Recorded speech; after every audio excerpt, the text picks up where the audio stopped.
Perdóname por el daño que te hice, fui maduro. Tú iluminabas mis días y yo te los hacía oscuros. Traté de no alterarme, te tuve comprensión, pero mira, tantas fallas hirieron mi corazón. Cuando nos despedimos y te marchaste llorando, quería alcanzarte pero me quedé parado. ¿Por qué no me seguiste?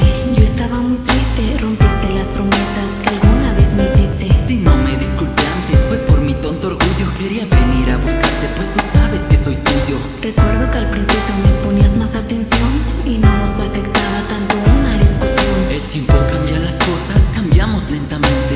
No nos dimos cuenta pero todo es diferente. Sin embargo, no he dejado de quererte. Sigo y seguiré diciendo lo mejor fue conocerte. Perdóname mi amor, fue un error. No quise lastimar tu corazón. No fue mi intención causarte dolor. Por eso te pido perdón. Confío un poco menos en ti, no me explico por qué fuiste así. Si todo iba perfecto entre tú y yo, no entiendo qué sucedió. Perdóname si en algo te ofendí, te hice llorar o te lastimé.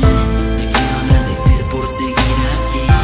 Cambiaré, no te quiero Recuerdo cuando perder. dijiste que no me fallarías y ahora me entero de que fue una mentira. Arrepentido estoy por causarte tanto daño. Perdóname, lo siento, no te has ido y te extraño. Mi mundo cambió al conocerte, fue sorpresa. Y desde aquel momento no sales de mi cabeza.